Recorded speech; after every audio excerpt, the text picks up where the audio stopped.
Bienvenue sur Limitless Project, le podcast qui explore les mystères de nos super-pouvoirs et cherche comment les libérer.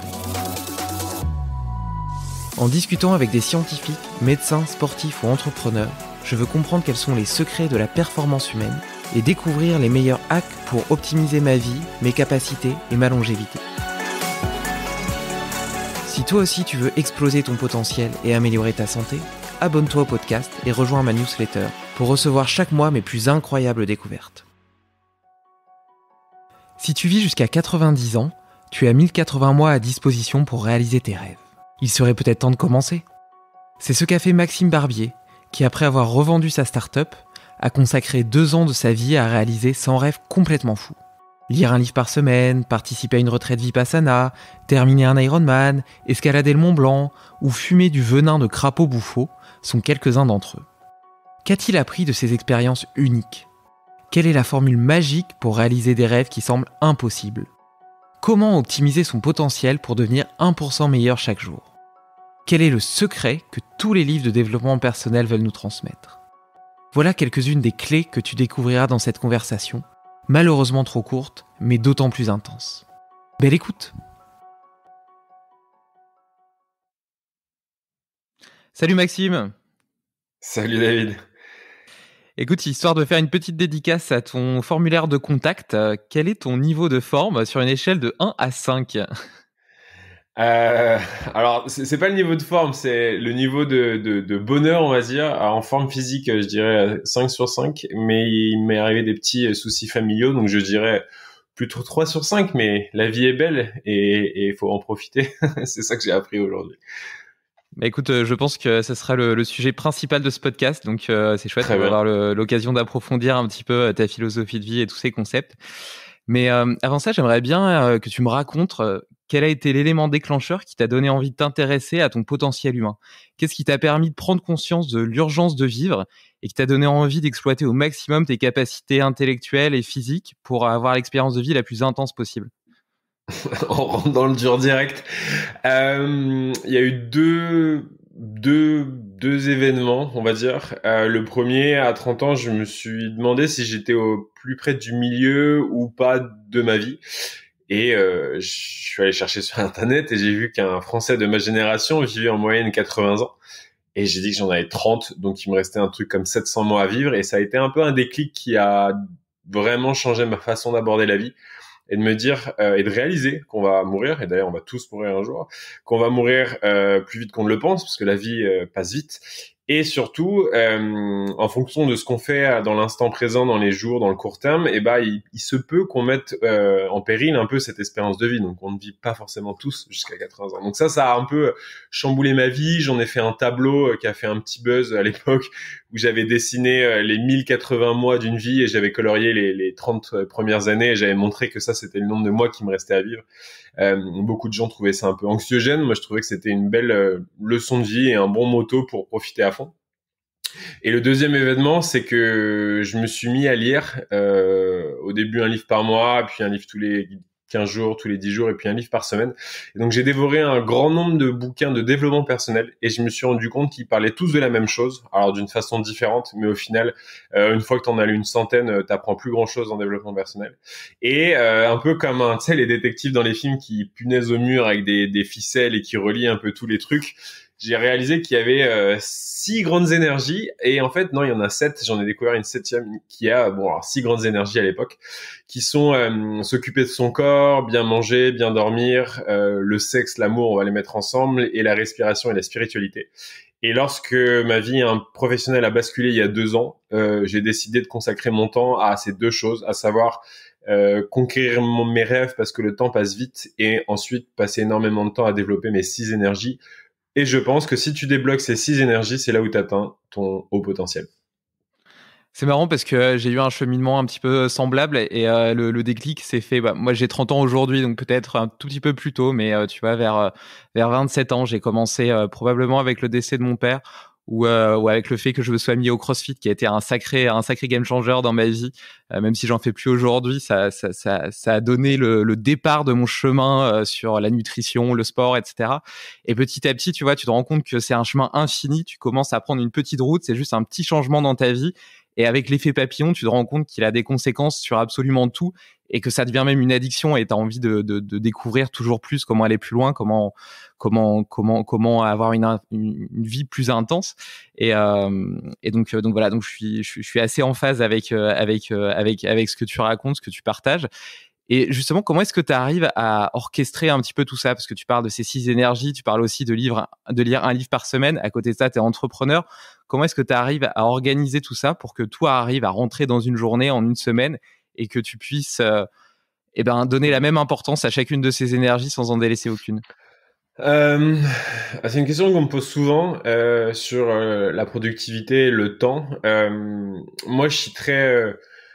Enfin, une seule chose, hein, et bon, elle va paraître très bateau, mais en fait, elle est extrêmement vraie, c'est qu'il y a 24 heures dans une journée, et que donc ce n'est pas une question d'avoir plus de temps ou moins de temps, ou d'aller chercher le temps. En fait, et c'est d'ailleurs, ça a été, il y a Schwarzenegger qui en a fait un discours très connu sur les 24 heures dans une journée. Il y a un bouquin qui s'appelle Comment vivre 24 heures dans une journée, et rien que le titre, je trouve, est assez évocateur du fait qu'on on le sait, mais on ne réalise pas qu'on a que 24 heures dans une journée. Donc, si on dort 8 heures, il nous reste 16 heures à disposition. Et en fait, on peut faire beaucoup de choses dans ces 16 heures. Donc, c'est souvent une question, quand je coach les gens pour les aider à réaliser leurs rêves, c'est souvent une question de priorisation ou d'organisation. Donc, oui, on peut jouer sur l'organisation, être mieux organisé dans ses journées, être plus efficient sur certaines tâches, mais la vraie finalité, c'est une question de priorisation. Donc moi, quand je me suis retrouvé du jour au lendemain à la rue professionnellement, j'ai décidé de passer une année, alors ça c'est devenu 2 années, mais ça fait 2 ans que je dédie mes journées à réaliser tout ça. Donc oui, j'ai largement plus de temps que quelqu'un qui fait un job de 8 heures à 18 heures, on va dire. Mais au final, là, je le vois maintenant que TimeLeft, ma nouvelle startup, réaccélère fortement. Et je fais moins de choses. Je fais moins de yoga, je fais moins de méditation, j'ai moins le temps de faire certaines choses. C'est pas que j'ai moins le temps, c'est que je les priorise différemment. Et donc, c'est juste ça. Certaines personnes, lorsqu'on voit des personnes en ligne, on se dit, putain, mais comment ils font pour faire tout ça? Mais en fait, ce qu'il faut voir, c'est l'ensemble. C'est pas uniquement le challenge en soi. Donc oui, je lis un bouquin par semaine. Ça fait partie de mon identité maintenant parce que c'est tellement un super pouvoir que c'est quelque chose qui n'a jamais bougé depuis, même si je voyage et que ma vie change. Mais lorsqu'on me voit lire un bouquin, faire mes 1 million de sauts de corde à sauter et monter ma boîte, ouais, mais en même temps, j'ai pas de femme, j'ai pas d'enfant, je sors peut-être un peu moins, etc. Donc, c'est aussi une question de, tu vois, c'est l'ensemble qu'il faut regarder. Et je vous assure, hein, et je fais souvent l'exercice, si tu dors 8 heures, il te reste 16 heures. Si tu fais 8 heures par jour pour bosser sur ta startup, c'est beaucoup. Hein, il te reste encore 8 heures. Tu peux faire 2 heures de sport, il t'en reste encore 6 heures. Tu peux passer 3 heures à dîner, déjeuner, préparer à manger, il te reste encore 2 heures. Tu peux regarder un film tous les jours. Donc, on a beaucoup de temps dans une journée. Hein. Vraiment, j'insiste sur ça. Non, mais c'est clair, c'est un peu comme ce camembert où tu as d'un côté, dans un des quartiers, tu as le business, dans l'autre, tu as la vie sociale, etc., la vie familiale, et dans le dernier, tu as toi, ta personne, donc le sport, la spiritualité, etc. Et de manière générale, on dit qu'on peut pas réussir à verser dans les trois en même temps. Forcément, tu vas verser dans chacun, mais il y aura toujours un déséquilibre. Et donc, à certains moments de ta vie, ça veut pas dire que ça sera toujours déséquilibré, tu vois. C'est juste qu'à certains moments de ta vie, tu vas plus verser dans le business et sacrifier un petit peu les 2 autres pans. Et puis après, tu vas vouloir rééquilibrer ça. Et donc, tu vas peut-être verser un peu plus dans la vie de famille, mais du coup, consacrer un petit peu moins de temps aux 2 autres. Et au final, c'est un cycle. La vie, c'est des cycles, c'est des évolutions en fonction aussi des expériences et des moments de vie. Ouais, mais en fait, quand je dis, quand on reprend ton image de camembert, en fait, le niveau 1, le premier niveau, c'est qu'on a 24 heures. Donc, en fait, tu vas effectivement déverser des heures sur ces différents quartiers de ton camembert, comme tu le dis. Après, ce qu'il faut travailler, c'est avec quelle énergie tu abordes ces heures données, avec quelle expérience tu abordes ces heures données et avec quelle efficiency, productivité, tu abordes ces heures. Moi, c'est pour ça que je travaille aussi ces énergies de bien manger, bien dormir, bien bouger, par exemple, qui sont les 3 primaires. Parce qu'en fait, donner 3 heures à ta famille ou 3 heures à ton projet, si tu y arrives en étant fatigué, pas concentré ou mal organisé, en fait, ça reste 3 heures que la personne A et la personne B vont donner à ces projets. Mais si la personne B est full power, en forme, elle sait ce qu'elle doit faire, etc., elle accomplira beaucoup plus. Et c'est pour ça, des fois, qu'on a un décalage entre certaines personnes et que les gens, généralement productifs peuvent être très très productifs et faire beaucoup plus dans moins de temps, quoi. Bah, de toute façon, le corps ne peut tendre vers la performance, qu'elle soit intellectuelle ou physique, qu'à partir du moment où ses besoins primaires, sa physiologie est respectée. Sinon, il va toujours tendre vers la survie avant de pouvoir se payer le luxe, entre guillemets, de tendre vers la performance. Donc clairement, le fait de consacrer du temps à être en meilleure forme, en meilleure santé, bah, ça te permet d'être beaucoup plus productif sur tous les autres pans de ta vie. Et c'est pour ça que ça devrait être la base de la pyramide. Et d'ailleurs, je crois que c'est la pyramide de Maslow où tu as en fait les besoins physiologiques qui sont tout en dessous. Et puis l'accomplissement personnel qui est tout en haut, parce qu'il faut d'abord que tous les autres étages soient adressés. Ouais, mais tu vois, je rechallenge un peu ça parce que, en fait, il y a 2 niveaux. Je rechallenge à 2 niveaux. Le premier, je raccroche à ce que tu as dit sur le CrossFit. Moi, je conseille à tout le monde de commencer par l'énergie sportive parce que se remettre en forme physiquement entraîne, enfin, ça rayonne sur beaucoup de penchants de sa vie. Tu te mets à mieux dormir, à mieux manger, t'as plus d'énergie pour plein de choses. Donc, pour ceux qui nous écoutent, je vous conseille vraiment, si vous n'êtes pas encore en forme physique, de vous attaquer par ce challenge-là. Et par rapport à la pyramide de Maslow, tu vois, moi, je pensais que c'était d'abord bien manger, parce que bien manger c'est le plus important pour moi à l'époque, je pensais. Ensuite bien bouger, bien dormir, tu vois. Et en fait maintenant je m'attaque à la spiritualité depuis un an et que je teste beaucoup de choses, et pareil à la respiration. Et je pense qu'en fait je mettrais même plutôt la spiritualité et la respiration avant même de passer sur le sport et la nutrition. Là, la respiration, pourquoi? Et c'est le plus simple, parce que tu peux rester 3-4 minutes sans respirer, hein. Tu peux rester plusieurs jours sans faire de sport ou sans manger ou sans dormir, mais la respiration, on a tendance à la négliger parce que elle est naturelle, mais on est avec une respiration et on meurt avec une respiration. Je sais plus qui qui a dit ça, hein, c'est pas de moi. Mais la respiration est quelque chose de très important à conscientiser, tu vois. Et depuis que je fais des ateliers de respiration, la méditation, des Wim Hof méthodes, des choses comme ça, en fait, c'est la base. Et ensuite, oui, tu peux te mettre dans la pyramide de Maslow, oui, les besoins primaires. Mais tu vois, je pense qu'il a oublié certains besoins primaires et qui sont la spiritualité au final et la respiration, par exemple. Voilà. Justement, on peut faire un petit focus sur ces deux points-là. Déjà, la respiration, j'en ai pas mal parlé sur le podcast avec différents invités, notamment Leonardo. Je sais pas si tu connais, qui a plusieurs méthodes de respiration, notamment Oxygen Advantage, etc. J'ai fait avec Ice Mind autour de la méthode Wim Hof et donc forcément la respiration qui est liée. Toi, quelle technique respiratoire te semble intéressante, lesquelles tu pratiques? J'en ai fait 3. Il y a la méditation qui au final que je raccroche un peu à la respiration, puisqu'il y a tout un penchant basé sur l'air qui rentre et qui sort, ce rythme naturel et régulier. J'ai fait Vipassana l'année dernière, que d'ailleurs je recommande à tout le monde, qui est juste une expérience dingue où pendant 10 jours tu t'enfermes sans parler, sans voir personne, et tu médites 10 heures par jour et ils t'entraînent sur des techniques de méditation, dont une première partie qui est basée sur la respiration. La deuxième chose que j'ai découvert, c'est la méthode Wim Hof, que moi je pratique de manière régulière dans ma douche, mais qui est plutôt, je pense, oui, il y a une sorte c'est à moitié de la respiration, mais c'est aussi cette capacité à habituer ton corps au froid et au bienfait de la cryothérapie, on va dire, quelque part. Et d'ailleurs, tout le monde me demande comment faire un Wim Hof. J'en profite pour faire un petit tips très simple. Vous allez sur Internet, Allo Glaçon, vous achetez 20 kilos de glaçons, vous mettez ça dans votre baignoire et vous pouvez faire votre Wim Hof un peu à la maison. Et puis, vous pouvez regarder des vidéos sur Internet très facilement. Et le troisième que j'ai découvert cette année qui m'a complètement mind-blowing, et je suis désolé pour le franglais, parce que j'y vis en anglais et je travaille en anglais, qui est les breathworks. C'est des ateliers de respiration, il y en a plusieurs, et celui que j'avais fait, c'est en fait des sessions de groupe où on est tous assis, chacun la tête vers le centre. Il y a une musique un peu chamanique qui émet qui est émis, et il y a une chamane qui te guide un peu, et en fait pendant 1 heure tu vas avoir une montée et une descente, une montée d'une demi-heure et une descente d'une demi-heure, et tu vas uniquement respirer par la bouche de manière très intense. Donc tu vas charger ton corps en CO2, et en fait tu vas au début il faut vraiment faire confiance au truc. Moi les premiers, évidemment, j'y suis allé un peu à reculons et j'ai pas vécu le truc pleinement, mais les derniers je suis parti en transe, et c'est incroyable de voir à quel point le corps et le cerveau et l'esprit peut partir en transe de manière naturelle. Mais en force de charger ton corps en CO2, t'as les mains qui viennent comme des pinces de crabe, et à un moment donné tu lâches. Je pense que comme ton cerveau il est plus oxygéné, il part dans des délires très chelous et tu vois des choses. Et moi j'ai eu des révélations, j'ai pleuré pendant des heures après. Enfin c'était des très très très très très belles expériences, et uniquement basées sur la respiration. Ah, c'est super intéressant ça parce que justement j'avais déjà eu envie d'aller explorer justement des états de conscience modifiés mais naturels sans utiliser de champignons, etc. Ouais. Même si ça peut avoir des intérêts aussi. Et donc j'irai creuser un petit peu là-dessus. Le côté des princes en crabe, ça peut te le faire aussi sur des cycles de respiration Wim Hof si tu le fais assez longtemps. Ouais, bien sûr. Mais j'ai pas été aussi loin dans la transe que ce que tu sembles Mais, décrire. mais d'ailleurs, enfin, tu parles des mushrooms. Mon bouquin de cette semaine, c'est le dernier de Michael Pollan sur les psychédéliques. Je le recommande à tout le monde. C'est Ah, une cool. super intro sur les psychédéliques. Il parle d'un truc qui est le set and setting, et ça, c'est très important. J'en ai parlé dans ma newsletter sur les 4 grands principes d'une bonne expérience spirituelle et chamanique.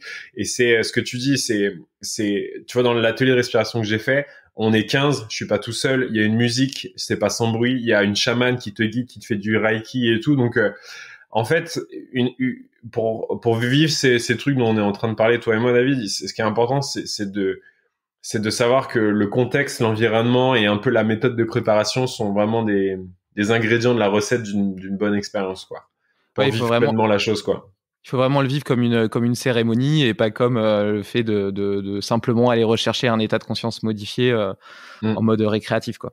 Mais d'ailleurs, Ouais. par rapport aux champignons, moi, je trouve que j'ai vécu des expériences vraiment intéressantes avec, et notamment qui ont, je trouve, ouvert de nouvelles voies neurales dans ma tête et qui me permettent de mieux vivre l'instant présent dans le reste de ma vie à l'état naturel, notamment par le fait d'avoir mes sens décuplés. Tu ressens beaucoup plus justement la respiration, la beauté du monde qui t'entoure, des feuilles, des choses toutes simples comme le ciel qui est bleu et le fait d'avoir de la gratitude pour le ciel qui est bleu. Et ben ça, tu vois, ça perdure après la transe. Et du coup, après, tu vois ton quotidien, tu vois tous les petits détails, la petite fleur qu'il y a sur le bord du chemin pendant que tu vas au boulot, et tu prêtes beaucoup plus d'attention. Et je trouve qu'en réalité, ça a été vraiment des expériences qui, justement, tu parlais de spiritualité, qui m'ont fait avancer dans mon chemin spirituel beaucoup plus que le côté drogue, entre guillemets, auquel on pourrait s'arrêter de prime abord. Oui, bien sûr. Dans le bouquin, justement, ils expliquent que ces drogues ou ces médecines, comme on les appelle, psychédéliques, qui peuvent être le mushroom, LSD ou même la MDMA, fait que, en fait, puis putain, faut que j'arrête de parler anglais, ça éteint le cerveau, le mode défaut du cerveau qui est le nôtre, qui est en fait ce mode de cerveau qui nous accompagne dans la vie de tous les jours pour pouvoir vivre à travers ce monde et qui prend des décisions très rationnelles, très basiques, qui assimile des choses, en gros, bah, ça c'est vert, c'est droit, ça bouge, c'est un arbre, ok, cool, on avance.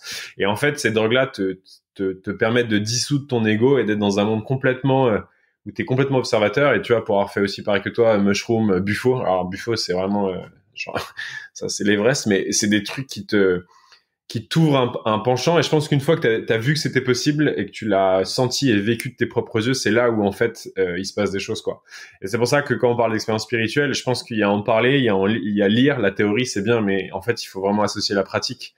Et voilà. Et le dernier truc que je dois rajouter par rapport à ça, je pense qu'il est important, et pour avoir discuté avec beaucoup de chamans et avoir fait maintenant d'expérience, en fait la fin du fin, c'est que ils disent que la médecine is in you et que en fait toutes les réponses sont déjà en nous, et que ces accélérateurs, on va dire, que peuvent être les champignons ou tu vois ou le camo, le buffo, ou toutes ces expériences, en fait normalement sont censés t'aider à arriver à un point où normalement t'en as plus besoin, quoi.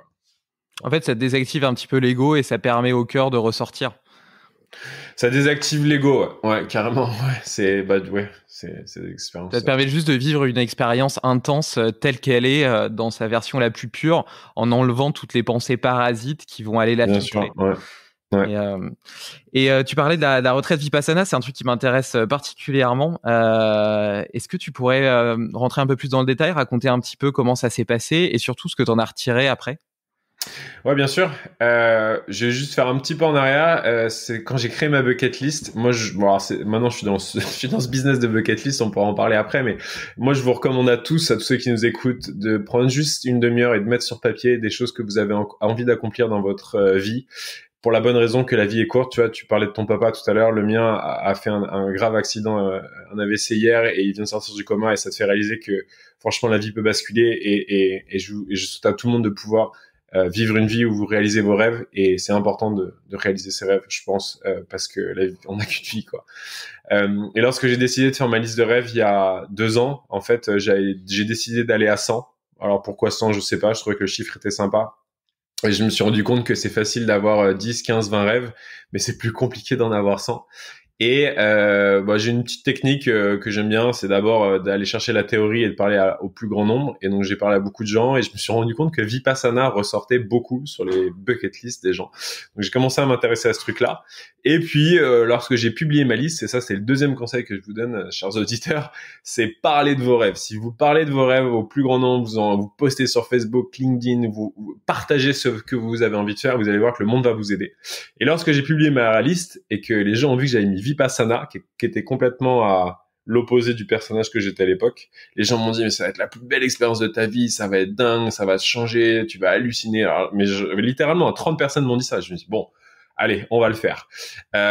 Et je dois t'avouer que c'était pas du tout prévu, sauf que alignement des planètes dans mon sens, on va dire, je suis janvier, de l'année dernière, je suis en Australie pour vivre mon premier rêve, qui est de vivre tout seul à l'étranger.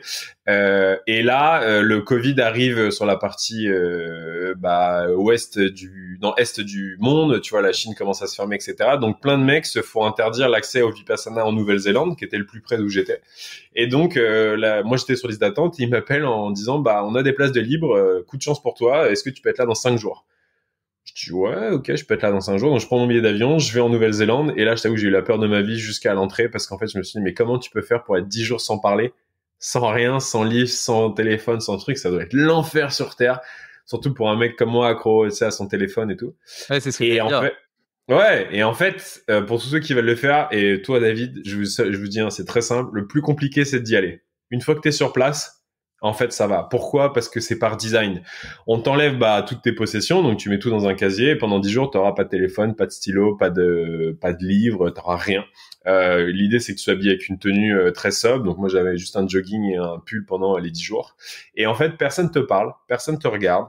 T'as un gong à 4h30 du matin, tu vas dans la salle de méditation, t'as rien d'autre à faire que méditer de toute façon. T'es guidé évidemment, ils t'apprennent à la méditation Vipassana, qui est un style de méditation. Mais franchement, les 10 jours passent nickel. Et au bout du 5-6e jour, tu flottes comme Yoda, je te jure. Tu te balades d'endroit de méditation en endroit de méditation. En fait, t'as tellement plus de pensées parasites, t'es tellement zen, tellement cool que c'est incroyable. Limite, t'as plus envie de sortir. Et si, par contre, je t'avoue que 9e, 10e jour, je commençais à me dire, bon, c'est J'allais bien bien courir un sympa, peu. mais ouais, j'aimerais bien faire un peu de sport, j'aimerais bien, tu vois, manger autre chose que, que des lentilles. Donc remettez-moi et là pour être tout à fait honnête tu récupères ton téléphone, tu le regardes, tu te dis ouais maintenant je vais te contrôler, c'est plus toi qui vas me contrôler, je vais reprendre ma vie en main et en fait tu reviens dans la grande ville et puis 5 jours après tu checkes ton téléphone toutes les secondes quoi. C'est là où on se rend compte que dans la vie c'est pas un problème de motivation et c'est un peu mon leitmotiv c'est que c'est jamais un problème de motivation, c'est souvent un problème de design. C'est si t'es dans un endroit stressant, avec des gens stressants, dans une ville stressante, tu seras stressé, et voilà, et le fait de revenir dans la grande ville avec des gens qui sont sur leur téléphone toute la journée, toi tu reprends ton téléphone, quoi. Et t'as l'impression que ça t'a aidé à mieux comprendre qui tu étais, ce dont tu avais besoin. Justement, tu vois, tu parlais de spiritualité, aller un petit peu plus loin dans ta spiritualité personnelle, dans ton chemin de vie. Ouais. Moi j'ai fait maintenant avec le recul ça me semble clair mais c'était pas très clair non plus à l'époque. En fait, j'ai fait un grand chemin depuis 1 an pour corriger un gros problème qui était ma peur d'être seul.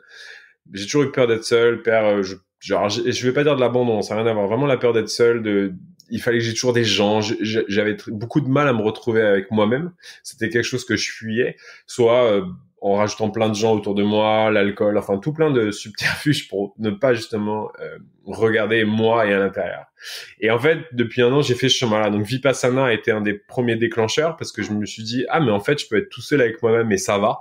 Donc je me suis dit mais en fait ça va, tu vois, genre j'étais plutôt agréablement surpris. Je suis même sorti du Vipassana plutôt positif en me disant mais putain, j'ai passé 10 jours tout seul avec moi-même. Ouais, c'est cool, je suis pas mort, tout va bien. Ensuite, j'ai enchaîné avec un truc hardcore. J'ai fait le tour de la Nouvelle-Zélande en vélo tout seul pendant 15 jours. Donc ça, c'était un peu chaud aussi. Je faisais 100 km de vélo tous les jours. Genre vraiment, c'était Vipassana mais en mode stéroïde, tu vois. Là, je me suis dit ok, en fait, ça va, tu vois, tu peux le faire. Et après, j'ai fait ces ateliers de respiration qui m'ont beaucoup aidé. Et le Saint Graal, ça a été mon expérience Buffo, où là, je suis parti dans un monde parallèle et comme tu dis, j'ai eu un déclic parce qu'en fait, je suis sorti de mon corps, j'ai vu mon corps, j'étais mon âme et en fait, je me suis dit, mais on est deux. Donc, si on est deux, on pourra je peux pas être seul en fait si on est deux. J'ai mon âme, j'ai mon corps, j'ai tout un truc avec moi en fait. On est une équipe, tu vois. J'ai sorti ça pendant l'expérience. Je me suis vu dire ça, mais on est une équipe, c'est dingue. Et ensuite je me suis reconnecté à mon corps, je me suis réveillé et depuis ce jour-là, j'ai plus jamais eu peur d'être seul parce qu'en fait j'ai eu ce déclic là quoi. Mais ça a été tu vois, je pense que j'ai eu cette expérience lors du Buffo parce que j'ai fait ces expériences de respiration avant, parce que j'ai fait la Nouvelle-Zélande avant, parce que j'ai fait Vipassana avant, et parce que quand je suis arrivé en Australie en janvier 2020, je pleurais le soir parce que j'arrivais pas à être seul, quoi. Tu vois, donc je pense qu'il y a une vraie process mais que je suis heureux d'avoir pu faire. Et donc du coup, tu dissociais ton corps de ton esprit. Alors Buffo, pour ceux qui connaissent pas, c'est le venin d'un crapaud Alvarius qu'on fume dans une pipe en verre, qui est la drogue psychédélique la plus puissante qui existe. La montée dure 30 minutes, la redescente dure 5 minutes, et quand tu sors de là, limite tu peux aller bosser. Bon alors tu vois le monde en HD, hein. Et donc tu fumes ce truc-là et au bout de 5 secondes, tu pars, t'es plus là. Et chacun a une expérience différente. Moi, la mienne, c'est que en fait, au moment de prendre la dernière inspiration dans la pipe, j'ai senti mon corps s'allonger légèrement, mais je me suis pas senti vraiment tomber par terre. J'ai senti comme mon âme qui se décrochait de mon corps. Et j'ai flotté, j'ai vu des couleurs incroyables et le chaman qui était là s'est mis en face de moi et on communiquait mais sans ouvrir la bouche ni lui ni moi. Et j'ai l'impression que ça a duré 1 minute, mais j'étais une demi-heure allongé par terre et je me suis vu au-dessus de moi et j'ai vu le monde et c'est assez ouf. Et voilà, et en fait j'ai eu cette vision-là. Et le chaman m'a dit c'est bon, t'as compris maintenant. Et je dis qu'est-ce qu'on fait maintenant? Il m'a dit laisse-toi faire. Et là j'ai entendu tout doux.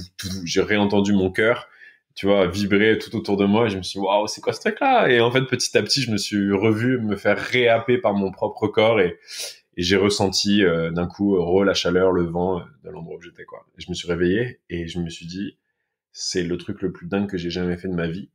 Et après j'ai pris des mushrooms et ça aussi pareil c'était assez intense. Mais le Buffo c'est juste dingue parce qu'en fait, comme il y a une vraie différence dans les médecines que tu manges et les médecines que tu fumes, quand tu fumes, ça passe directement dans le cerveau, c'est très rapide, très puissant.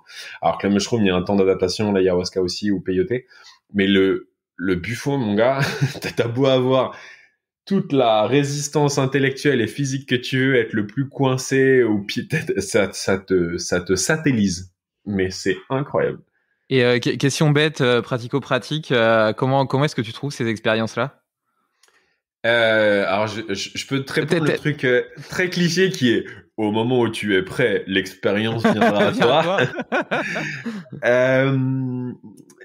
Comment dire? J'ai vécu les 6 derniers mois là au Mexique et le Mexique est un pays hautement spirituel, fort en énergie. Et ensuite, on a ce qu'on appelle des vortex dans le monde du spirituel. Alors, c'est quoi un vortex? C'est très simple. En fait, il y a des endroits où les gens spirituels se rencontrent ou vont. Typiquement, Sedona, Sayulita, Oaxaca sont des villes où en fait tous les gens un peu spirituels y vont. Donc, comme tous les gens spirituels y vont, forcément, la demande est là. Et j'ai une maison maintenant à Oaxaca au Mexique et clairement dans cette ville, tu fais des expériences spirituelles comme tu loues un Vélib à Paris, quoi. Donc, si vous voulez faire des expériences spirituelles, vous pouvez les faire en France. Je sais que ça existe. Il y a des facilitateurs qui proposent en France, même à Paris. Alors, je trouve que c'est un peu badant de le faire à Paris, mais tu peux le faire ici, quoi. Et après, si tu vas au Mexique ou dans des pays comme ça, oui, c'est plus simple de trouver ça, quoi. Et alors justement, je fais une petite parenthèse parce que j'ai vu que tu proposais maintenant des maisons de coworking pour les digital nomades, si je me trompe pas. Est-ce que tu accompagnes un petit peu les gens, pas forcément que dans des expériences spirituelles, mais dans la découverte d'un mode de vie différent que tu peux leur proposer? Dans l'ouverture, en tout cas, de leur conscience. Je devrais dire ça comme ça. Ouais. Alors, le modèle a évolué. En fait, quand j'ai commencé à voyager, je me suis rendu compte qu'il n'y avait pas trop d'offres qui me correspondaient. Moi, je voulais des maisons un peu luxe, tu vois. J'ai 35 ans, j'avais envie d'un peu de confort. J'avais envie aussi de rencontrer des gens qui partagent un peu le même mindset, c'est-à-dire la journée, on est concentré sur nos projets, on fait du sport, machin. Et puis, c'est pas la maison de la teuf, tu vois, genre voilà. Et en fait, je trouvais pas, donc je me suis dit, vas-y, je vais créer mon truc. Donc, en septembre 2020, j'ai loué une grosse maison dans le sud du Portugal et j'ai dit, qui veut venir vivre avec moi? Et ça a été un succès. Donc depuis ça, j'ai loué chaque mois. Donc depuis un an, j'ai fait 12 maisons où en fait je loue une maison dans un endroit. Et quand je suis arrivé à Waraka, je me suis dit mais cette ville, c'est coup de cœur. Je veux absolument vivre ici. C'est hallucinant. Enfin moi c'est incroyable cette ville. Et coup de bol, je rencontre quelqu'un qui me dit il y a des maisons si tu veux. Donc au lieu de louer des maisons, j'ai pris ma maison. Donc maintenant j'ai ma maison à Waraka. Et en août, je me suis dit on va changer un peu le concept. Et je me suis dit, venez qui veut, mais cette fois-ci, ça va plutôt être dans une démarche de développement personnel. On va avoir une chef qui nous fait une cuisine plant-based. On va avoir une coach qui vit dans la maison avec nous pour faire des séances de sport le matin, le soir. Et en plus, je pourrais vous accompagner évidemment dans un éveil spirituel, on va dire. Et en fait, on a fait ça pendant 2 semaines en août et les gens qui sont venus étaient très contents, très sympas. Après, ça prend beaucoup de temps et je t'avoue que moi, mon job à la base, c'est quand même entrepreneur et j'ai ma startup là qui commence à bien décoller. Donc, je sais pas si je vais le refaire, mais en tout cas, si je reviens au Mexique, peut-être en novembre ou en décembre, je reproposerai à 5-6 personnes de venir profiter de la maison avec moi parce que c'est une maison avec 5 chambres, donc il y a de la place. Et si vous êtes à Waraka, c'est sûr que c'est plus facile de faire du buffo, du mushroom, de l'ayahuasca et tout ça que quand tu es Canal Saint-Martin. Cool, tu m'enverras un petit mail si tu le refais. Je t'enverrai un petit mail. Et alors du coup, c'est quoi cette startup TimeLeft ? Timeless, c'est la nouvelle startup qu'on a lancée avec mon associé Adrien il y a maintenant 1 an. Et là, ça y est, on accélère grandement parce qu'on vient de boucler une levée de fonds d'1 million et on est en phase de recrutement. Et la nouvelle appli sort, on est le 2 octobre, sort dans 10 jours. Timeless, c'est issu de c'est un peu ce que je te racontais au début. En gros, pour ceux qui me connaissent pas, j'ai monté un groupe média qui s'appelle Minute Buzz il y a 10 ans, qui était le plus gros média sur les plateformes françaises, que j'ai revendu à TF1. Et avec l'histoire avec TF1, c'est fini de façon précipitée, on va dire, fin 2019, où ils m'ont un peu, avec mon associé de l'époque, dégagé du jour au lendemain. Et à l'époque, c'était la chose la plus dure que j'ai pu vivre de mon histoire d'entrepreneur. J'étais au fond du trou, je me suis dit mais comment on peut faire ça, quoi. Et en fait, c'est la meilleure chose qui me soit arrivée, David, parce que je suis là en train de te raconter tous ces trucs-là. Et en fait, le vendredi, ils te dépossèdent de ta boîte, le lundi, tu te lèves un matin, t'as plus d'emails, plus de salariés, plus d'ordi, plus de scouts, plus rien. Tu fais ok, c'est quoi la vie en fait? Et je me suis rendu compte que j'avais pas grand-chose à côté du travail. Et là, on me dit mais mec, rencontre des gens là, arrête de te morfondre, sors toi la tête du trou. Je dis bon, ok. Allez, je dis, moi, j'aime bien être challenge. Je fais une vidéo, je dis les 100 premières personnes qui me demanderont de prendre un café, je dirais oui. Et donc, j'ai fait 100 cafés avec 100 inconnus et je me suis rendu compte que j'étais pas le seul d'avoir oublié de rêver. Et donc, c'est là née cette idée de bucket list. Donc, fin 2019, d'ailleurs, on trouve un accord financier avec TF1, donc heureusement, ça va. Et ensuite, je dis, allez, je vais passer 1 an à vivre tous mes rêves. Donc, j'ai fait une liste de 100 rêves et depuis 1 an, je réalise tous mes rêves. Donc, j'en ai réalisé 65. Faire un combat de boxe amateur, me faire le premier tatouage, faire les expériences buffo, mushroom et compagnie, apprendre l'acro-yoga, escalader le Mont Blanc. Et en faisant ça, est née l'idée de TimeLeft parce que quand le premier confinement est arrivé en 2020, en mars, là, que je voyais que tous les Français étaient eux aussi en train de désespérer au fond du trou. Moi, pour le coup, j'étais en train de courir torse nu sur la plage à Bondi, donc ça allait bien. Je me suis dit, on va créer une plateforme toute simple au démarrage qui s'appelle TimeLeft. Et en fait, à la base, la promesse était What do you want to do with the time you got left? Toujours cette notion de temps qui te reste. Et c'était une plateforme de bucket list. Donc toi, David, tu mentionnais tes rêves, moi je mentionnais les miens, tu pouvais voir les miens, je pouvais voir les tiens, on pouvait très rapidement créer des bucket lists. C'était un gros shot d'inspiration. Énorme succès au démarrage parce que tu vois, tout le monde est confiné, donc on reçoit des milliers de rêves, des milliers d'utilisateurs, on se dit trop bien. Moi, je continue à réaliser mes rêves et en fait, en septembre dernier, je rentre en France, je convainc Adrien, mon associé qui bossait chez Minute Buzz dans la boîte, il a bossé 3 ans avec moi, qu'on monte le truc ensemble et on commence à lancer notre propre plateforme, à itérer le produit et on a un peu craqué un nouveau truc il y a 2 mois et c'est ça qui a coïncidé avec le fait que des investisseurs vont rejoindre le projet. C'est qu'on s'est dit mais la bucket list c'est pas qu'une bucket list. Si tu me dis de quoi tu rêves, David, je saurais un peu plus qui t'es. Et donc on est en train de lancer un nouveau TimeLeft qui te permettra de rencontrer des gens qui ont les mêmes rêves que toi. Voilà. Pour pouvoir les faire ensemble. Pour pouvoir les faire ensemble parce que je suis coach à côté depuis 1 an et j'accompagne les gens à réaliser leurs rêves et je me suis rendu compte que la plupart des rêves ont besoin d'un élément de motivation externe. On pense que c'est souvent un problème de motivation interne, mais la motivation externe, c'est ce qu'il y a de plus faible chez nous. Et donc, avoir quelqu'un avec qui échanger, qui l'a déjà fait ou qui veut le faire, on pense que c'est la première étape pour vraiment aider les gens à aller jusqu'au bout et à réaliser leurs rêves. La promesse de TimeLeft, c'est de créer un monde où plus de gens vivent leurs rêves parce que moi, pour l'avoir fait, vivre ses rêves, ça donne une énergie, mais de dingue pour soi et pour les autres. Puis quand tu vis une expérience un petit peu exceptionnelle pour toi, c'est quand même chouette de pouvoir la partager avec d'autres gens. En général, en plus, ça donne lieu à de belles rencontres qui ont une profondeur qui est beaucoup plus importante parce que elle a été réunie autour d'une expérience qui, elle, était très intense. Ouais, bien sûr. Et après, attention, rêve ne veut pas dire que sauter en parachute, faire le tour du monde ou escalader le Mont Blanc. Il y a des rêves beaucoup plus abordables, il y a des rêves qui sont beaucoup plus de sens et pourtant qui sont plus petits, comme repasser du temps avec ceux qu'on aime, apprendre une langue ou faire, j'en sais rien, 5 minutes de yoga tous les matins. Il y a plein de rêves et sur Time Left, donc vous pourrez voir, ça sort dans 2 semaines. Il y a des milliers de rêves et c'est génialissime de voir à quel point tout le monde a plein de rêves à partager. Et puis ça peut te donner en plus des idées pour ta propre bucket list, puisque comme tu l'as dit, c'est facile de trouver les 20 premiers, mais les 80 suivants sont plus durs à aller chercher. Ouais, et d'ailleurs, c'est une vraie question. À chaque fois, je pose la question aux gens. Tu rêves de quoi en ce moment, David? Les gens sont un peu timides au démarrage. Je sais pas. Enfin, si, enfin ça. Tu vois, et en fait, dès que tu les lances, après, c'est parti, quoi. Ah oui, mais moi, je vais faire ça, je vais faire ça, je vais faire ça. Et donc, quand tu leur montres des rêves, les gens ont vraiment des facilités à dire oui, non, versus essayer de se reconnecter eux-mêmes aux rêves qu'ils ont en eux, tu vois. Sauf qu'ils ont toujours tendance à se dire je les ferai plus tard et au final ne jamais les faire, quoi. Et d'ailleurs, tu parlais du Mont Blanc. Début septembre, j'ai fait l'ascension de mon premier 4000 mètres. Et tu vois, le deuxième jour, on marchait au-dessus d'une crête qui devait faire 25 cm de large avec le précipice des deux côtés. Et là, tu as vraiment la conscience intense que la moindre erreur te tue, en fait, alors qu'il n'y a rien de difficile techniquement. Mais c'est vraiment cette conscience de la mort qui est là, quoi. Et je me suis aperçu qu'en fait, on était vraiment déconnecté de cette notion de la mort, du risque, du danger dans notre vie quotidienne. Et que du coup, on en perd un peu l'urgence de vivre. On en perd la saveur de chaque seconde et vraiment la conscience accrue qu'il faut vivre pleinement et que tous ces petits problèmes qui nous assaillent, ces petites doses de stress qui viennent se rajouter dans nos journées, en réalité, face à la vie, elles ont aucune importance.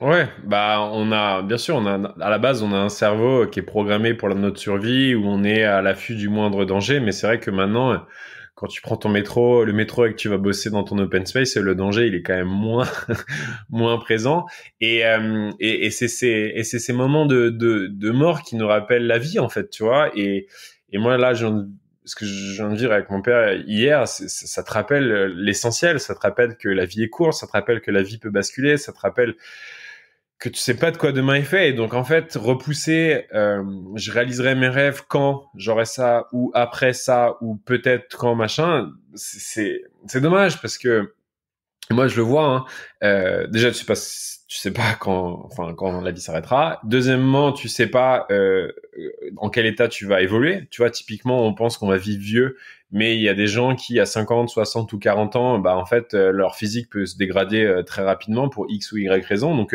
si tu rêves d'escalader le Mont Blanc ou un sommet de 4000 mètres, je te conseille de le faire plutôt quand t'es jeune et que d'attendre la retraite. C'est tout à fait possible, hein. J'imagine de monter un 4000 mètres quand t'as 60 ans.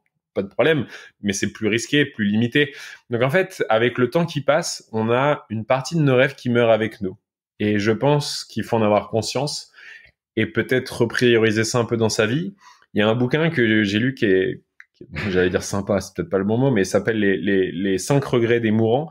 C'est une femme qui passait sa vie à s'occuper des mourants et elle a vu qu'il y avait 5 grands regrets que la plupart des gens avaient. Et à la fin du bouquin, elle dit un truc que j'adore, elle dit il y a un regret que je n'ai jamais entendu de toute ma vie, c'est j'aurais aimé travailler plus. Ça résume bien le bouquin, je trouve. Ouais, c'est pas mal, c'est pas mal, c'est pas mal. Et d'ailleurs, donc tu parlais un petit peu des rêves que tu avais réalisés toi tout à l'heure, et notamment certains qui sont des exploits sportifs, l'Ironman, le Mont Blanc, le combat de boxe amateur, la traversée de la Nouvelle-Zélande à vélo. Où est-ce que tu puises la force mentale de réussir ces défis-là? Surtout pour des efforts d'endurance, tu vois, qui sont longs et donc qui mettent vraiment à rude épreuve ta résilience et ta motivation. Ta Alors, détermination plutôt que motivation. ouais. Alors, je vais peut-être sortir un truc qui est pas ce que les gens pensent, mais si un jour j'écris un bouquin, d'ailleurs c'est sur ma liste, ça s'appelle Comment réussir n'importe quoi sans aucune motivation. Je pense sincèrement que ce n'est jamais un problème de motivation et je ne suis pas quelqu'un qui a de la motivation. Ce qui est important, et c'est toute une méthode que j'ai créée, vous pouvez le retrouver sur ma newsletter, de comment réaliser ses rêves 10 fois plus vite que tout le monde. C'est un mélange de plein de choses que j'ai découvert. Un, c'est pourquoi tu veux faire ça. Déjà, il faut se poser la vraie question de pourquoi tu veux faire un Ironman. Ensuite, c'est de créer un objectif mesurable et normé dans le temps. Et pas dire j'aimerais être Ironman. Non, je vais m'inscrire à l'Ironman de Nice l'année prochaine et je vais le faire. C'est complètement différent. Et la troisième chose, c'est définir un système. Et en fait, là, je viens de réaliser 1 million de sauts de corde à sauter en 250 jours. Donc les gens disent waouh, 1 million de sauts, c'est énorme. Oui, mais quand tu décomposes, c'est que 4000 sauts par jour. Mais si tu veux, d'un coup, ça devient plus réalisable. Et si je reprends, par exemple, mon combat de boxe, j'ai toujours eu peur de me battre. Et quand j'ai rencontré l'opportunité de monter sur un combat, on m'a dit, il y a des combats de boxe qui sont organisés tous les 4 mois. Si tu veux, dans un an, tu montes sur le ring. J'ai commencé par définir le rêve. Pourquoi je voulais le faire? Parce que j'avais vraiment envie de vaincre ma peur de me battre. J'ai jamais fait de boxe. OK. Ensuite, c'est dans un an. OK. Ça me laisse 12 mois. Qu'est-ce qu'il faut que je fasse dans les 12 mois? Faut que je fasse ci, ça, ça. Et j'ai décomposé l'objectif dans des choses si petites que la première action, il fallait que j'aille acheter des gants. C'était ma première action à faire. Aller acheter des gants. Ma deuxième action, c'était faire un premier cours d'essai. OK. Et ainsi de suite, et ainsi de suite. Et quand je me suis retourné dans le rétro, 7 mois plus tard, la veille de mon combat de boxe, je me suis dit, mais c'est dingue tout ce que j'ai accompli. Mais en fait, la motivation est juste proportionnelle d'étape en étape. Et la problématique, et je le vois dans les gens que je coach, c'est qu'ils regardent la montagne tout en haut, ils disent, oh putain, j'aimerais être tout en haut. Ah, c'est trop dur, jamais j'y arriverai. Oui, non, ça c'est sûr que tu n'y arriveras pas tout de suite. En revanche, faire un premier pas, ça tu peux le faire. Et en fait, à force de faire des premiers pas, au bout d'un moment, tu dis, je suis en haut de la montagne. Hein. Mais il y a un livre qui s'appelle Le pouvoir des mini-habitudes qui décrit un petit peu ça. Où par exemple, si tu veux te mettre au sport, tu vas pas directement te mettre à faire 20 minutes de running tous les jours, mais tu vas simplement faire une seule pompe tous les jours. Quoi.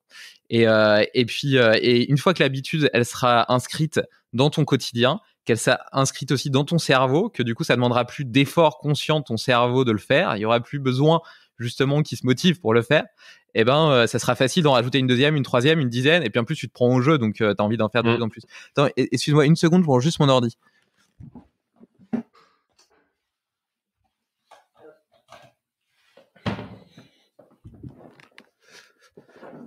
Hop, pardon. Parfait. Mais donc je suis tout à fait d'accord avec toi. Et puis de manière générale, la discipline et les habitudes, ça enlève une charge mentale décisionnelle énorme. Quand tu as l'habitude de faire la même chose tous les matins, tu vois, moi ma routine matinale, c'est toujours la même tous les matins. Elle me demande aucun effort. Et je me pose même pas la question ce matin, est-ce que je suis motivé ou pas, est-ce que je vais le faire ou pas. Ouais. Je le fais parce que c'est inscrit en moi et que tous les matins, quand je me lève, je fais ma mobilité, je vais promener mon chien, je vais faire mon sport et puis je prends ma douche froide. C'est habituel, c'est exactement la même chose tous les matins. Et si je casse cette habitude, c'est là où ça va me demander un effort conscient de réussir à faire autre chose, tu vois. Mais c'est jamais un problème de motivation, et c'est pour ça que mon bouquin s'appellera How to Achieve Everything Without Motivation. C'est jamais un problème de motivation. Si vous êtes bloqué ou dans l'inaction, c'est simplement que la marche est trop grande par rapport à ce que vous êtes capable de faire, ou alors que c'est pas clair sur ce qu'il faut faire. Mais demain, par exemple en mars, on a fait un challenge un peu à la con et j'ai couru 350 km dans le mois. Ok, mais c'est juste parce que ces 350 km dans le mois, 325 km dans le mois, c'était juste quelque chose que j'étais capable de faire à l'instant T, mais que j'aurais jamais été capable de faire il y a 2 ans. Mais en fait, c'est qu'une question de marche. Et des fois, souvent les gens veulent atteindre, j'en sais rien, je veux courir un marathon. On vient souvent me voir en disant, ouais, je veux courir un marathon. Mais est-ce que tu sais courir un 20 km? Est-ce que tu sais courir un 10 km? Est-ce que tu sais courir un 5 km? Non. Tu sais quoi, on va courir par un 5 km. Et par exemple, là, j'ai accompagné elle faisait jamais de sport, elle a jamais couru, à faire son premier semi-marathon. Et en fait, on a fait quoi? On lui a dit, tu sais quoi, tu peux marcher 5 km? Elle m'a dit, oui, marcher 5 km, je peux. Ok. Tu vas marcher 5 km. Demain, tu vas marcher 4 km 5 et tu vas trottiner 500 mètres. Tu peux? Ouais. Dans 3 jours, tu vas marcher 4 km et tu vas trottiner 1 km. Et en fait, on a commencé à rajouter une portion de run dans les 5 km. Et une fois qu'on avait le fait qu'elle pouvait trottiner 5 km, je dis, OK, maintenant, tu vas marcher 2 km 5, trottiner 5 km et remarcher 2 km 5. Et là, on est sur 10 bornes. Et ensuite, on a 50% où tu trottines. Et on va faire 60%, 70%. Et à un moment, elle pouvait trottiner 10 km. Et on est passé aux 20 km, etc. Et en fait, au bout de 4 mois, elle s'est dit, oh, mais je cours à 20 km. Ouais. Mais si je t'avais dit demain, vas-y, commence par un 10 bornes, claquage, l'enfer, tu vois, abandon. Et je remarque que depuis le début de notre conversation, t'aimes bien les chiffres, la data, le monitoring. Quelle place ça a pour toi dans l'optimisation de la performance? Ou en tout cas, dans le fait de réaliser ce qu'on a envie de réaliser? Alors, Moi, historiquement, non, je pense que je suis toujours, mais moi, je suis plutôt un créatif. J'ai jamais été chiffre. Je suis très bordel, très pas organisé, tout ça. Et j'ai eu la chance d'être formé au Lean Management et le LEAN par un mec incroyable qui a changé ma vie et ma vision du monde et qui m'a montré l'importance de la data, de rendre les choses mesurables, d'être dans le concret, dans le pragmatique. Et pendant 4 ans, j'ai été formé à ça et ça a tellement eu d'impact sur mon business. D'ailleurs, ça a fait exploser le business que j'ai décidé de l'appliquer dans la vie de tous les jours. Et je me suis rendu compte que quand tu passes de subjectif à objectif, et bah ta vie elle change. Et alors ça entraîne forcément des frictions avec les gens autour de toi parce que les gens pensent que tu contrôles tout, que tout n'est pas mesurable et blablabla blablabla. Mais depuis que j'ai mis plus de chiffres dans ma vie, alors j'ai eu le revers de la médaille, je suis parti trop loin. C'est-à-dire j'ai tout mesuré pendant un moment, je traquais tout ce que je mange pendant 50 jours, j'ai compté toutes mes calories du matin au soir. Enfin, j'ai beaucoup traqué de choses. Et donc j'en suis revenu un peu parce que je me rends compte qu'il faut pas tout traquer non plus. Et ce qui est important, c'est que quand tu traques quelque chose, il faut que ça serve à quelque chose. Mais la data, David, c'est incroyable. C'est les gens, enfin tu vois, typiquement j'ai des gens qui viennent me voir, ils ont des problèmes d'argent, où ils sentent qu'ils gagnent pas assez, ou ils veulent gagner plus, mais à partir du moment où tu veux faire plus quelque chose ou moins quelque chose, c'est contre-productif parce que tu te réveilles pas un matin en disant je veux être plus sportif ou faudrait que je gagne plus, mais ça veut dire quoi, plus par rapport à quoi, combien, on est où, c'est quoi le point A, c'est quoi le point B. Si c'est pas chiffré, comment tu sais que tu es en train de progresser, comment tu sais que tu es en train d'essayer de réussir quelque chose? En fait, tu sais pas. Et donc mettre des chiffres et de la data sur ses envies et ses rêves, c'est franchement une grosse partie du boulot qui permet de réussir les choses, quoi. Et quelle place il reste pour justement l'écoute de soi? Est-ce que tu n'as pas l'impression parfois que la data, elle va prendre le pas sur cette conversation intérieure qu'on devrait tous avoir? Oui, tu as tout à fait raison. Et c'est un sujet que je travaille après avoir été too much. Là, je suis en train de me recentrer, d'essayer d'écouter un peu plus mon corps. Après, c'est enivrant, tu vois. J'ai le Whoop, tu sais, le bracelet qui est un truc de data tout dingue. Et c'est vrai que des fois, je suis fatigué. Et au lieu de me demander à moi-même si je suis fatigué, je vais regarder ce que Whoop me dit, quoi. Tu vois. Et en gros, c'est ça qui décide si je vais aller faire mon 10K ou pas. Donc, ouais, je suis tout à fait d'accord avec toi. Il y a un vrai côté obscur de la force dans la data qu'il Je te pose faut la question parce que savoir. c'est une question que je me pose aussi. Tu vois, par exemple, après, tu vois, je pense qu'il y a, c'est comme tout, tu vois, il y a une question de mesure, de parcimonie, entre guillemets, et il peut y avoir un intérêt jusqu'à un certain niveau, et une fois que tu dépasses l'excès, et ben, c'est là où ça devient néfaste. Mais tu parlais tout à l'heure de compter les calories. Je pense que ça a quelque chose de très intéressant de le faire pendant un moment parce que ça te permet de comprendre ce que tu manges, tu vois, d'avoir conscience de ce que t'apporte tel ou tel nutriment, tel ou tel légume, viande, etc. Et après, quelque part, tu as cette calculatrice dans la tête et quand tu as une assiette devant toi, bah, tu sais plus ou moins ce que tu donnes à ton corps. Pareil, tu vois, moi j'ai une bague Oura qui est peut-être une sorte d'équivalent peut-être moins L'équivalent de perfectionné Whoop, du ouais. Whoop. Voilà. Et je trouve que c'est vachement intéressant parce que ça m'a permis de mieux comprendre comment mon corps fonctionnait. Outre le fait déjà d'avoir un feedback objectif sur la mise en place de certaines habitudes et l'impact qu'elles avaient sur mon corps, sur ma récupération, sur mon niveau de forme, etc. Parce que ça, tu peux le ressentir une fois de temps en temps, ou même le matin, te dire, bah tiens, aujourd'hui, je suis plus en forme. Mais pour corréler ça sur de la durée et faire une vraie relation de causalité sur la durée, c'est quand même beaucoup plus difficile de le faire avec son propre ressenti. Et indépendamment de quoi, ça te permet aussi de mieux comprendre comment ton corps fonctionne, comment il réagit. Et moi, je trouve ça tout simplement passionnant de savoir comment mon corps fonctionne, parce que j'adore la physiologie, j'adore comprendre comment justement fonctionne le corps, comment fonctionne le potentiel humain, etc. C'est le sujet de ce podcast. Donc je trouve que la data dans ce contexte-là est hyper intéressante. Et en même temps, je trouve que justement, tu vois, on parlait de méditation plutôt et de moments présents. Je trouve que c'est important justement j'ai l'impression que dans nos sociétés, on est de plus en plus déconnecté à la nature, à la nature extérieure, à notre environnement, mais aussi à notre nature profonde. Et j'ai l'impression qu'elle me détourne aussi de ce dialogue intérieur. Et donc, je trouve que c'est pas facile de trouver le juste équilibre. Et puis après, tu rentres facilement dans la course à la métrique, tu vois, du style, bah tiens, j'ai fait 10 000 pas hier, j'ai envie d'en faire 11 000 aujourd'hui. Bon, bah là, c'est une métrique facile, mais c'est pour montrer la logique. Ouais, mais ça reste un outil. Enfin, ce que je veux dire, c'est que souvent on vient me demander, tu me conseilles quoi comme monde connecté ou comme truc ou comme machin, mais ça reste que des outils. En fait, avoir un Whoop, ça sert à rien, comme ça sert à beaucoup, mais ça dépend de ton utilisation. Si t'as juste un Whoop pour regarder ton cœur battre, ok, c'est bien. Mais en fait, ce qu'il faut se dire, c'est ok, mon cœur bat, j'en sais rien, à 70, 80 par minute au repos. Ok, c'est peut-être problématique. Qu'est-ce que je vais faire pour améliorer ça? Mais il y a une phrase que j'aime bien, c'est si tu donnes un marteau à un enfant, pour lui, tout est un clou. Et en fait, c'est ça, c'est que t'as- tu vois, la data, on dit souvent qu'à partir du moment où ton objectif c'est d'avoir la data, t'as perdu l'objectif de la data. C'est-à-dire que la data, récolter la data ne doit pas être un objectif en soi. Ça doit vraiment te servir à quelque chose. Et si t'en as pas conscience, ça peut être même pervers. C'est-à-dire, tu vois, j'en sais rien, tu dis faire 10 000 pas, c'est bien, mais en fait, oui et non. C'est bien par rapport à quoi? C'est pas parce que l'organisme de la santé a dit qu'il fallait faire 10 000 pas. Ils te disent fais 10 000 pas parce qu'en fait, ils aimeraient bien que les gens bougent, mais tu peux faire autre chose pour bouger, tu vois. Et donc, c'est ça qui est tricky, on va dire. Après, là, le Whoop 4 qui vient de sortir, franchement, il te sort des datas et des graphes. J'avoue, c'est très excitant quand même. Mais ça te permet de comprendre pas mal de choses. Tu vois, j'ai travaillé mon sommeil parce que ça fait partie de mes énergies, le sommeil. Là. Et l'année dernière, le Whoop m'a quand même pas mal aidé à améliorer mes protocoles d'endormissement, à améliorer mon sommeil, à comprendre, tu vois, à quelle heure je m'endormais, à quelle heure je me réveillais, quelles étaient mes phases de cycle profond et tout ça, tu vois. Par rapport aux 10 000 pas, ils ont même réduit leurs objectifs. Aujourd'hui, maintenant, c'est même 7 000 parce que 10 000, c'était trop exigeant pour la plupart des gens. C'est quand Bon, il y même a très triste. peu de gens font 10 000 pas, hein. C'est balèze, hein. Je crois que c'est Ouais, 8 km, je crois, un truc comme ça, ou 7 ouais, km. ouais, peut-être 7 kilomètres. Ouais. Ouais, c'est Mais énorme. attends, sur ta journée, enfin quand même, c'est quand même pas. Surtout si tu fais pas de sport à côté, c'est quand même pas le bout du monde. Enfin bref, c'est pas forcément un débat. Mais donc du coup, le Whoop, tu me donnes envie de tester. Non, le Whoop, je recommande grave, pour la simple et bonne raison que bah il y a pas de cadran, donc il est très fin, tu peux dormir avec, tu le sens pas. Et le Whoop 4 qui vient de sortir propose des analyses, tu vois, assez poussées.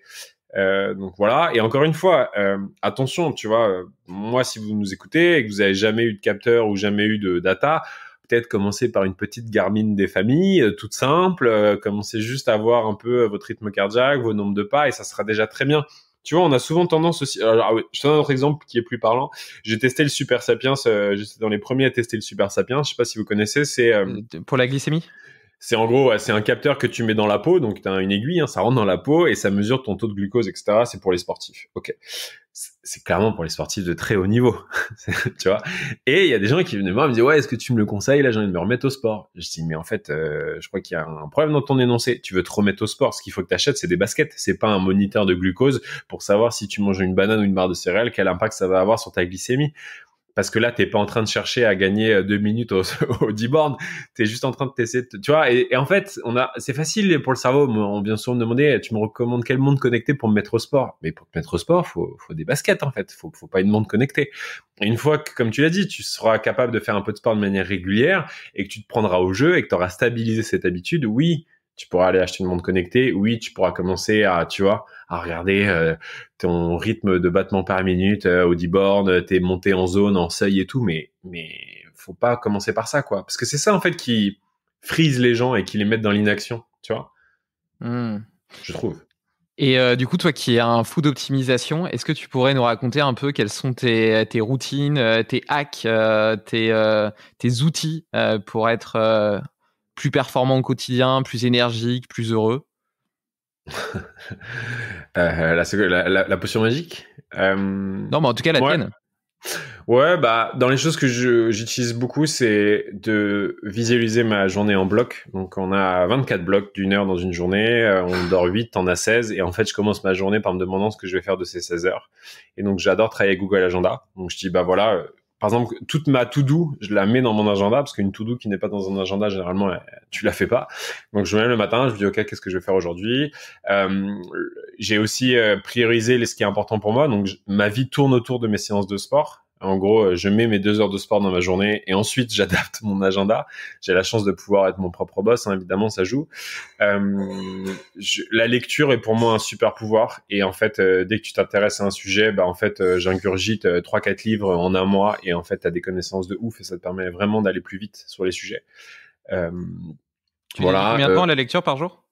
Je lis 70 pages par jour en moyenne. Alors les gens quand je dis ça ils me disent ah tu comptes le nombre de pages que non c'est juste que à la fin je regarde combien il y a de pages dans le bouquin et je divise par le nombre de jours que j'ai lu et ça fait 70. Après il y a des grands basiques mais vous les connaissez tous. Avoir ces notifications qui pop-up sur le téléphone c'est une hérésie, c'est le cancer de la productivité. Checker ses mails plus de 2 fois par jour quel que soit votre métier, c'est une hérésie. Il y a plein de petits trucs comme ça qui permettent de se faciliter la vie, tu vois. Mais encore une fois, après, ça dépend de qu'est-ce qui nous fait plaisir et qu'est-ce qui nous fait du bien.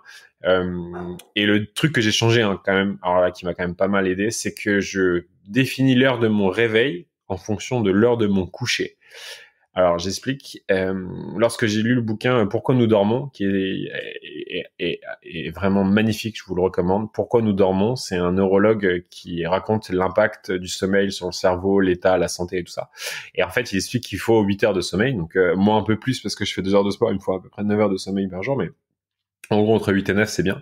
Et avant, ce que je faisais, c'est que je privilégiais ma morning routine. Donc, je me levais à 6h30, 7h des fois. Et si je me couchais à 1h, bah tant pis. Fuck le sommeil, je me lève pour faire ma morning routine. C'est ma morning routine qui est le plus important. Et en fait, j'ai lu le bouquin, je me suis dit, ah ouais, en fait, je fais tout de travers. Donc maintenant, en fonction de l'heure à laquelle je me réveille, je programme le réveil 8 heures plus tard. Donc si je me couche à minuit, je vais mettre le réveil à 8 heures. Si je me couche à 23 heures, je me réveille à 7 heures. J'ai un luxe de pouvoir décaler un peu mes rendez-vous si besoin. Mais en tout cas, maintenant, mon sommeil est la priorité absolue dans, en fait, la première chose de ma journée, en fait. Et on dit souvent une bonne morning routine commence la veille, mais c'est vrai. Je privilégie mes 8 heures de sommeil avant tout ce qui se passe dans ma vie, quoi. Ouais, génial. Bon, tu m'avais donné 1 heure, on arrive au bout. Tu as déjà recommandé pas mal de livres. Est-ce que tu en aurais un dernier à partager qui t'a marqué? Ouais, si vous me retrouvez sur Instagram dans mes stories à la une, j'ai mis tous les bouquins que je lis, donc j'en lis 55 à peu près par an, et à mon avis, qui est cultissime et à lire absolument, c'est Atomic Habits. J'imagine que beaucoup de vous en ont entendu parler. Le mec a quand même fait un énorme carton avec ça, même s'il a reformulé à sa façon un bouquin qui s'appelle Le pouvoir des habitudes, qui est sorti il y a quelques années. Ouais, que j'ai lu d'ailleurs. Il y a plusieurs décennies de ça. Moi, dans les bouquins qui ont changé ma vie, on va dire, il y a How Not to Die, de Michael Greger, qui est un bouquin sur la nutrition et une approche scientifique de ce qu'on devrait manger ou ne pas manger. Le bouquin assez axé végétarien, véganisme. Ouais, je te le résume en une phrase, c'est manger des légumes. Ouais, mais je l'ai lu. Le bouquin, il fait 700 pages, mais tu peux le résumer en une phrase. Après, je pensais que c'était tellement incroyable ce qu'il disait sur l'impact néfaste des œufs, de la viande et de tous ces trucs-là, que j'ai fait le test. Ah oui, moi aussi, j'ai un truc que je vous recommande. C'est que sur certaines choses, le sport et la nutrition sont les bons exemples, je pense. Il y a à boire et à manger sur Internet. Tu vas forcément trouver un mec qui te dit de pas manger le soir, l'autre qui va te dire de mieux manger le soir. Un mec qui va te dire faut pas manger les glucides, l'autre qui va te dire manger. Donc c'est le bordel. Et chacun est différent. Et ça, c'est vraiment important de le prendre en compte. Donc moi, je vous recommande de tester par vous-même. Tester. Vous lisez un truc, ça vous parle, testez-le. Donc moi, j'ai testé kétogène, intermittent fasting, véganisme, plant-based et tout le tralala. Passer plant-based. Donc pour les gens, plant-based et vegan, c'est la même chose. Oui, c'est la même chose, sauf que pour moi, les vegans le font pour une cause plutôt animale et pour la planète, et que moi, quand je dis plant-based, je le fais avant tout pour ma santé. Au final, on rejoint la même cause tous ensemble, mais je le fais d'abord pour ma santé. Et en septembre de l'année dernière, j'ai fait 3 mois 100% légumes, mais les changements sur mon corps, oh my fucking god, c'était hallucinant. Je me suis affiné comme jamais. Je dormais mais trop bien, plus de problèmes de peau, tous mes problèmes de digestion. J'avais des gros problèmes de digestion liés au stress et tout ça. J'ai fait un burn-out en 2012. J'ai tout essayé, les médecins, la naturopathie, les probiotiques, enfin tout. Je suis passé en 100% légumes. Donc qui dit légumes, c'est des légumes avec un peu évidemment de quinoa, un peu de riz par-ci par-là, des lentilles, des choses comme ça. Mais oh là là, mais c'était génialissime. Donc depuis, je me suis dit plant-based, c'est la vie, quoi. Donc je suis plant-based. Donc ça, c'est un des bouquins qui m'a bien changé, quoi. Et t'arrives à avoir suffisamment de calories pour compenser les 2 heures de sport que tu fais tous les jours avec seulement des légumes? Sans céréales, ni rien? Et même d'un point de vue protéines végétales, d'ailleurs. Alors, d'un point de vue protéines, donc quand je suis passé plant-based, évidemment, j'ai reçu la question 100 fois par jour, mais où sont tes protéines? Et donc ça, c'est un énorme cliché ambiant qui est à mon avis bien poussé par la société agroalimentaire, mais on a assez de protéines dans les protéines végétales largement. Ah oui, non, mais Après, tu n'es pas contre les protéines végétales, mais tu vois, souvent tu les trouves justement dans les lentilles, etc. Donc toi, si tu manges que lentilles, des légumes, tofu, oui, épinards. voilà, mais si tu manges que des légumes, en théorie, il n'y a pas de lentilles, il n'y a pas de tofu, etc. Si? Non, lentilles, c'est des légumes. Tu les mets dans quelle catégorie? Bah, des légumineuses. Enfin, moi, souvent, parfois, elles sont un peu classées céréales, etc. Je pensais que du coup, tu mangeais vraiment que des légumes. Parce que tu sais, des gens, par exemple, frugivores, qui mangent que des fruits, quoi. Non. Quand je dis légumes, c'était que la base de mon repas, c'était brocoli, aubergines, carottes, petits pois, avec aussi des lentilles. De temps en temps, il y avait un peu de quinoa, un peu de riz, tu vois. Mais donc du coup, je vois comment tu arrives à avoir tes calories, quoi. Ça, et non, par contre, oui, en termes de calories, donc j'étais en prépa triathlon en plus à l'époque pour faire mon Ironman, donc je mangeais entre 4000 et 4500 calories par jour. Donc, pour être tout à fait honnête, je mangeais quasiment 1 kg, 1,5 kg de légumes par repas, quoi. Ah ouais. Putain, et t'arrives à encaisser tout, quoi. Parce que les légumes ont quand même un pouvoir de satiété qui est assez important. Et du coup, surtout s'ils sont crus. Ouais, je mangeais beaucoup. Et d'ailleurs, je me suis vu à un moment manger trop. C'est-à-dire que mes portions étaient beaucoup trop. C'est-à-dire, je mangeais 500 grammes de soupe, je mangeais 1 kilo de brocoli et je me faisais 500 grammes de tofu, tu vois. Donc, ça faisait des gros repas quand même. Tout ça pour avoir mon apport calorique. Après, j'avais aussi j'ai quand même gardé, enfin, tu vois, chacun est différent. Moi, j'étais en prépa Ironman, j'avais quand même mes barres protéinées, mes barres de glucides, j'avais, tu vois, mes électrolytes, j'avais quand même des compléments très spécifiques liés à ma prépa sportive dont je ne pouvais pas me passer. Tu vois, il me fallait mon shoot de glucides toutes les 30 minutes sur le vélo, sinon, j'imagine. Sinon tu tiens pas, quoi. Donc voilà, ça c'est top. Et j'ai lu un bouquin récemment sur tout ce qui est l'approche keto, glucides et tout, qui est assez hallucinant aussi. Et le dernier bouquin que je pourrais... c'est... Ouais, sinon tu me l'enverras par mail, je mettrai de toute façon la liste dans la publiée. Je viens de le publier il y a la semaine dernière, c'est celui que j'ai eu la semaine dernière. Et voilà. Et sinon, Le pouvoir de la vulnérabilité aussi, de Brené Brown, qui est un bon bouquin qui te met une bonne claque. Sur le fait que être vulnérable de nos jours, c'est une forme de force, et on a trop été habitué à être sois fort mon fils, tu vois, montre pas tes sentiments, montre pas que t'es vulnérable, alors qu'en fait si on faisait un peu plus l'inverse, le monde se porterait mieux. C'est vrai. Bam, conclusion. Ouais, voilà, très belle conclusion. Et non, j'ai encore 2 mini-questions. La première, est-ce que tu aurais un prochain invité à me recommander? Un prochain invité en français. Non, en français, en anglais. En français, tu me poses une colle là. Ouais, je réfléchis, mais j'ai 2-3 potes entrepreneurs qui lancent des projets sympas. Après, en anglais, j'ai des gens très cool, mais c'est en anglais, j'ai des chamans et des choses qui pourraient être très intéressantes dans ton podcast. If you are agree to switch in English, we can do something about it. Ouais, après, il faudrait que je rajoute une traduction. Peut-être qu'avec maintenant Google, ils vont peut-être lancer, je crois qu'ils lancent un truc de traduction audio en live. Bon, bref. Mais écoute, si t'as des idées, n'hésite pas à me les envoyer par mail. Et dernière chose, où est-ce qu'on peut te retrouver? Donc, il y a ton blog Dailymax, il y a Instagram. Comment est-ce qu'on travaille avec toi? Qu'est-ce que tu fais? Comment on fait pour te rejoindre dans ta maison? Bref, plein de questions.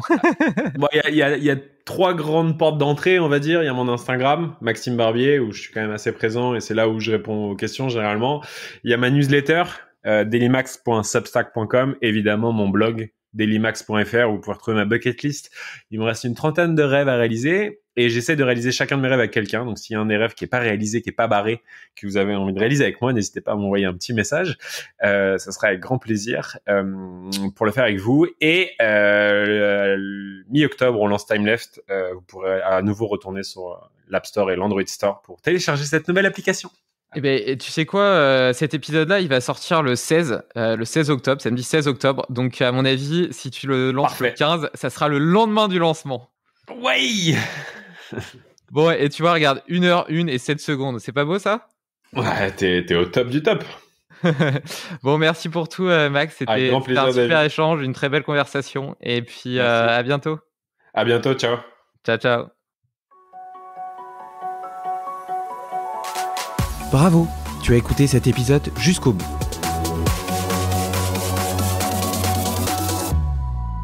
Si tu veux être sûr de ne rien oublier, retrouve le résumé de l'épisode et tous les hacks de mon invité du jour sur limitless-project.com.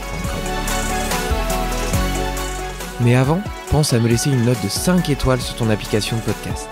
C'est la meilleure façon de soutenir mon travail et de m'aider à convaincre de nouveaux invités de venir partager leurs secrets.